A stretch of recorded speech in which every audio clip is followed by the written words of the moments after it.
Not all the moms in the amazing world of Gumball are created equal. Some are loving, supportive, and would literally fight demons for their children, while others are manipulative, controlling, and downright terrible parents. Today, we're breaking down the best and worst moms in the entire series, starting with the best mom in all of Elmore, Nicole Watterson. And we see what a good mom Nicole is in the episode The 8th. So Miss Simeon manipulates the entire Watterson family by pretending to be sad and lonely just so Gumball will write her a letter saying she's a good teacher. What shall we write? How about we the aforementioned unanimously agree that Miss Simeon is worthy of this year's Favorite Teacher Award? Favorite Teacher Award. Okay, done it. But when Nicole realizes Miss Simeon tricked them, she goes absolutely insane. She chases Miss Simeon down on the highway, ramming her car and having Darwin shoot candy at her while throwing random objects. The family ends up tipping Miss Simeon's car over a bridge, and even though she's literally covered in bandages and in a wheelchair,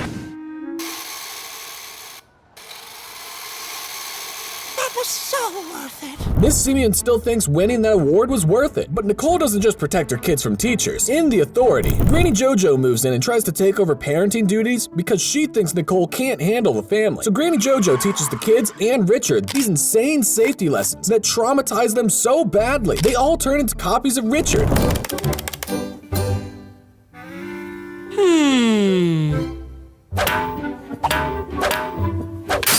But when the family drives onto the highway completely out of control, Nicole speeds ahead and blocks them, forcing them to remember how to stop the car. She literally risks her life to snap them out of it, and they just stop inches away from her. Nicole, I'm sorry I ever doubted you. You are a good mother. Nicole is the kind of mom who would do anything to protect her children, unlike Yuki Yoshida, and both the Fury and the Gourmet prove it. So in The Fury, Yuki shows up at Elmore Junior High after Nicole drops off her kids and challenges her to a fight, but Nicole refuses. Masami, Yuki's daughter, explains that Nicole and Yuki were childhood friends who learned martial arts together until a tournament where Nicole won. Yuki left embarrassed and spent years training in Japan for revenge. So Yuki sends Nicole a letter threatening she'll lose her job and house unless she fights. Your mother has to take care of some unfinished business. Don't follow me, it's too dangerous. There's leftover ham in the fridge and some tater tots in the oven. Do not microwave them, they'll go soggy. Nicole finally agrees, and they meet at the gym for an anime-style battle. After Yuki seems beaten, Nicole gives her a chance to make things right, but Yuki attacks again, making the roof collapse and trap their children. Don't need your pity!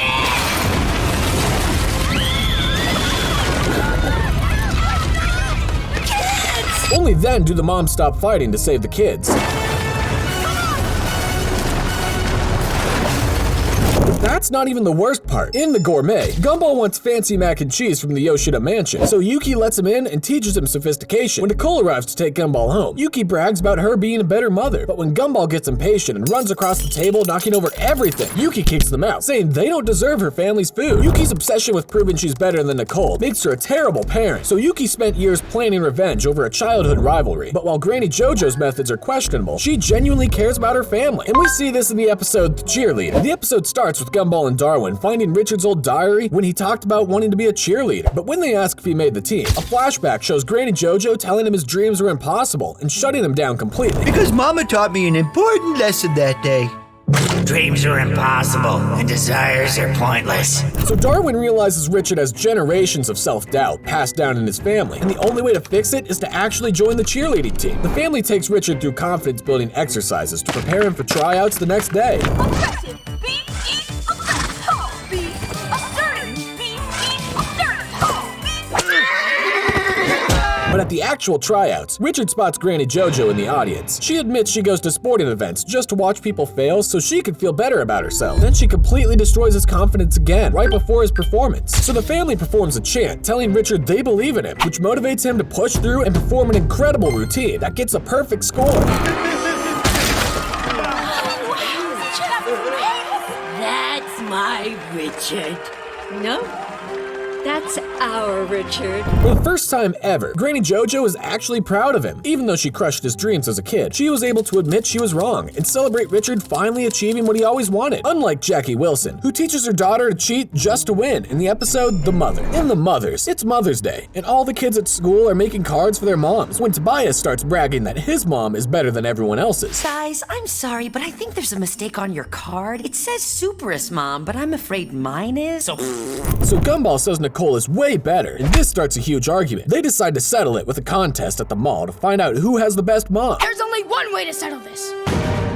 We put our moms in a cage. 3 go in, 1 comes out. 3 go in, 1 comes. The contest goes through different challenges like speed, reflexes, and strength. But throughout every single round, Jackie and Tobias are cheating to make Jackie look better than she actually is. Hello? I think this thing is broken. Hey, stop!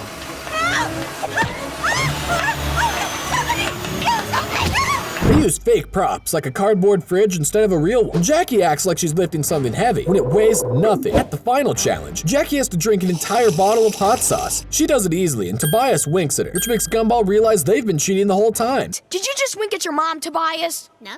What? Did you just cheat and swap the hot sauce with ketchup? No? Have you guys seriously been cheating all this time? No. Do you still think it's necessary to deny it? They replace the hot sauce with ketchup. Jackie denies it at first, but eventually has to admit the truth in front of everyone. The worst part isn't just that Jackie cheated, it's that she involved her son Tobias in the scheme and taught him that winning was more important than honesty. Instead of being a role model, Jackie showed Tobias that lying and manipulating people is acceptable, so long as you come out on top. That's what makes her one of the worst moms in the show. So Jackie's obsession with winning at any cost makes her parenting awful, but Mrs. Jotunheim protects her son Hector for a genuinely good reason. In the episode The Colossus, Gumball and Darwin go to Hector's giant cave in the mountains where they meet his mom, Mrs. Jotunheim, a tiny woman who's extremely protective. When they sneak into Hector's room, they find out she's been censoring all his comics, telling him his dead hamster is just sleeping, and giving him a diary with strict rules like don't laugh, don't get excited, and don't sneeze. What are you doing in my son's bedroom? What are you doing taking the fun out of his life? I think you're being a little presumptuous telling me how to raise my son. Well, you know what else is presumptuous? Your face! So Gumball thinks she's ruining Hector's life, convinces him to stand up to her. Hector argues with his mom and storms out in an angry rampage and destroys the entire town, including the Robinsons' house. That's when Mrs. Jotunheim explains that giants have emotions as massive as their bodies. If they lose control, the destruction is catastrophic. What have you done to my son? Improved his life? What's the one thing you know about giants?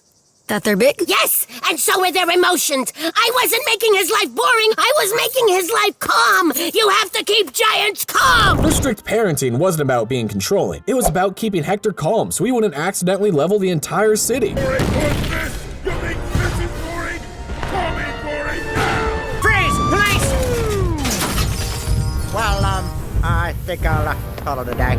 So they fly after him on enchanted witch brooms, and Gumball has to whistle the tune from Hector's music box in his ear to put him to sleep. After Hector falls asleep on the football stadium, he finally understands why his mom raised him the way he did. Mrs. Jotunheim sacrifices having a normal relationship with her son because she knows that one bad day could destroy everything. She carries the weight of protecting an entire town on her shoulder, and that makes her one of the best moms in the show. But the same can't be said for Mary Senecourt. So in The Parents, Nicole runs into her parents for the first time in decades at the grocery store, and it's clear they have serious issues to work out, but their relationship was damaged way before this. In The Choices, Mary criticized Nicole for her grades even though they were all A's, saying she got an F for gender. She and Nicole's father disapproved of her relationship with Richard so much that when Nicole finally left home after a huge argument, Mary was left crying, and when Nicole got married, her parents didn't even show up to the wedding. So when they reunite in The Parents, over a fight about corned beef at Elmore shopping, Nicole admits she hasn't spoken to them in over 20 years. They argue about everything. Mary had crazy expectations for Nicole, like naming her doctor, giving her A+ blood instead of B-, and making her wear a suit from the moment she was born. Nicole brings up how her parents never supported her choices, especially Richard. They keep arguing over petty reasons until they can't even remember what started their problems in the first place. The parents eventually leave in shame, but their guilt brings them back. Hit the brakes to free yourself of your mistakes. If it's too hard to forgive, then just give. Nicole cuts Mary off before she can make excuses and just says she wants them back. Nicole, I don't want to hear your excuses. I just want you guys back. They hug and make up. The damage Mary caused over the years by making Nicole feel like she was never good enough shows why she's one of the worst moms in the show. Mary's impossible expectations and constant criticism damaged Nicole for years, but Banana Barbara would do anything to keep Banana Joe safe. In the episode The Future, Banana Barbara finishes a painting and notices a dark figure standing behind her in the picture, which turns out to be Rob, who kidnaps her. 1 week later, Banana Joe is desperately trying to find his missing mom, and Gumball and Darwin decide to help him. Don't worry, man. Look, where did you find her the other times? Well, she once spent half of December in a Christmas stocking. You'll find my my tooth under the pillow. So Rob has Barbara locked in a warehouse, forcing her to paint the future so he can use her reality warping powers to defeat Gumball. But Barbara refuses to cooperate and instead paints clues to help the boys find her. Hey, Barbara, you better get going. Otherwise... Ow! Oh, sorry, it's just with only the one eye I've got really bad depth perception and, get back to work! The plan works, and they fall through a painted hole directly into the warehouse. Gumball. Rob uses Barbara's powers to fight them and knocks out Joe and Darwin, leaving Gumball alone. But when Gumball gets close to Barbara's canvas, they realize they can change reality by painting over Rob. Ow! No, you don't get it! You're gonna get it. Wait, please, no. So the three boys erase him completely, trapping him in the void. Joe and Barbara are finally reunited, but Gumball and Darwin feel bad about what they did to Rob, so they ask Barbara to paint him back. She does, and he appears in one of the void paintings. Barbara risked everything to protect her son and used her strange abilities to save not just Banana Joe, but Gumball and Darwin too. But the same can't be said for Margaret Robinson, who's not only the most evil character in Gumball, but has got to be the worst mom ever. We see just how evil she is in the episode The Wicked. So Margaret is in the park feeding coffee and prune juice nuts to squirrels. Gumball and Darwin ask if they can help, and she lets them. The squirrels suddenly turn wild and attack everyone. The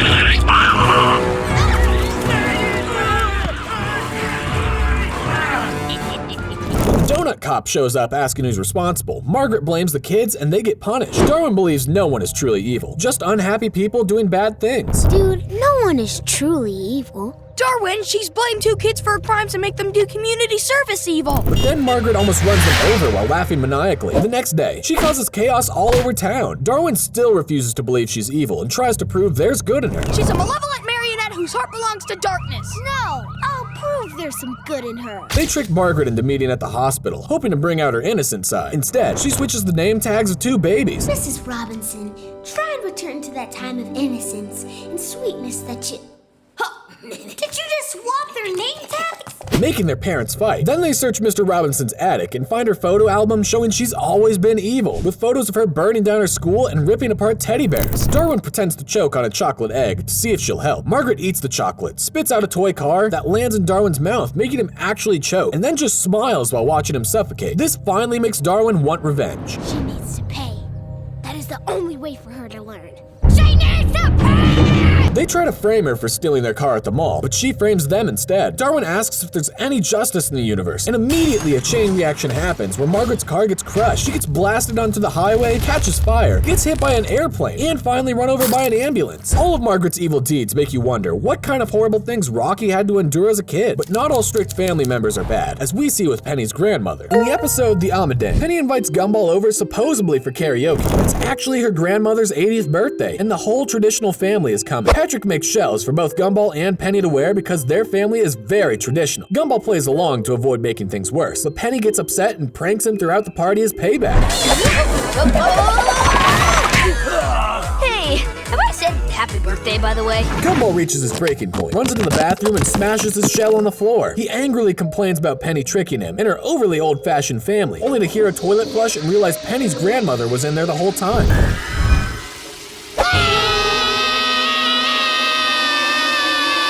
So Gumball tells her straight that Penny came out of her shell last year, and their family should just accept it. Penny's grandmother leaves the room without saying a word. The whole family captures Gumball and brings him to the backyard. He's terrified they're gonna punish him, but instead of attacking, the entire family takes off their shells and shows their true forms to him.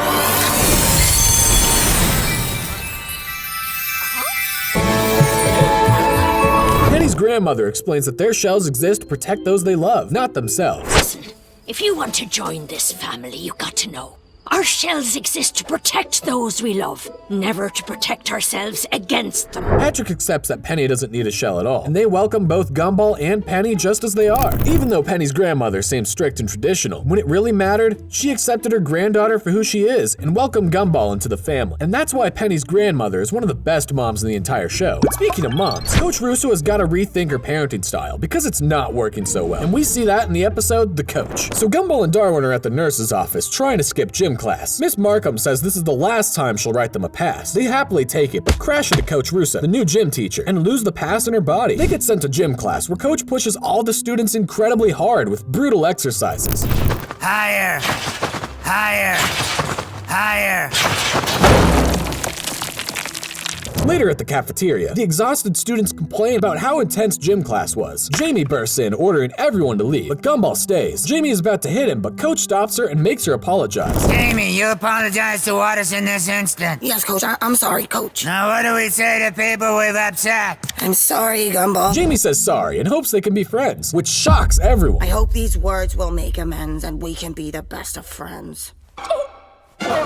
Next day, Gumball sees Jamie acting friendly and thinks she's changed, but then Jamie shoves him in Darwin's mouth and brags to classmates about doing something bad. Outside, Gumball and Darwin discuss Jamie's past bullying. Or that she chewed Tara's own body to spit it back in her face. Or that she ate a little bit of Sarah, Emmett, and a Joe. Dude, stop talking about it! I can't take any more horrible flashbacks! They see Coach going home, and Jamie getting in the car without Coach noticing. Thinking Jamie will hurt Coach, they follow. Hold on, let's try the easy way first. Coach! Coach! Coach! After running and using their gym skills, they reach Jamie's house as her car arrives. Jamie's father welcomes them home, calling them his wife and daughter. Wife and daughter. Coach is your mom? Isn't the resemblance obvious? Coach is a woman? The fact that Coach Russo is so strict with students but doesn't even notice her own daughter is a bully shows she's completely failing as a parent. So those are the best and worst moms in Gumball. And if you want to see even more Gumball videos from me, subscribe and check out this video next.